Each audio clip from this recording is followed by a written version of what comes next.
請救兵，袁妙霞，出版社，小樹苗。這天，小節跟好朋友青豆和火火來到河邊玩耍，鴨媽媽正好帶着小鴨子在河中游泳。小節、青豆、火火，我在教孩子游泳，你們也來吧。鴨媽媽向他們揮手說：好啊，我想學游泳很久了。青豆說完就往水裏走去。我來了。幾乎同一時間，火火也下水了。鴨媽媽向還在岸上的小節說：小節，你怎麼不來呢？我不敢。膽小的小節說什麼也不敢下水。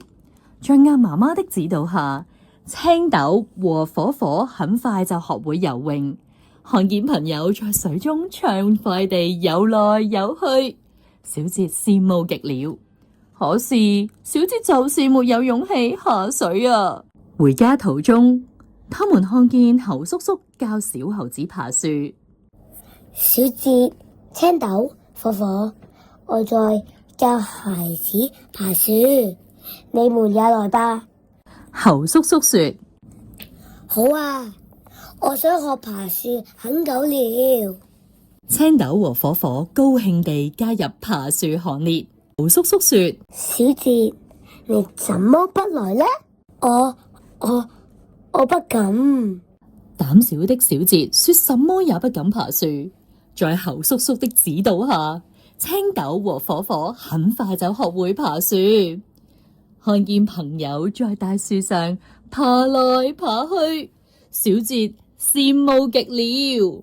可是小節就是沒有勇氣爬樹啊！小節實在太膽怯了，別說游泳和爬樹，就連他的帽子被風吹到樹上去了，他也不敢開口請燕子幫忙呢。只要小節開口請燕子幫忙，燕子一定幫他把帽子砍下來。可是小節就是沒有勇氣開口啊！一天，小節跟青豆到郊外遠足，沿途風景秀麗，空氣清新。糟了，青豆一不小心給石頭絆倒了。你怎麼了？小節關心地問。我受傷了，不能走路，看來我們要請救兵了。青豆說：該到哪裏請救兵呢？河馬醫生就住在河的對岸，但小節不會游泳啊。小節焦急得很。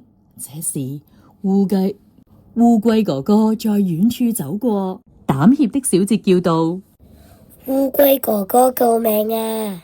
小節的聲音太小了，烏龜哥哥根本聽不見。烏龜哥哥越走越遠，小節勇敢些，大聲呼救啊！烏龜哥哥救命啊！小節終於高聲呼叫。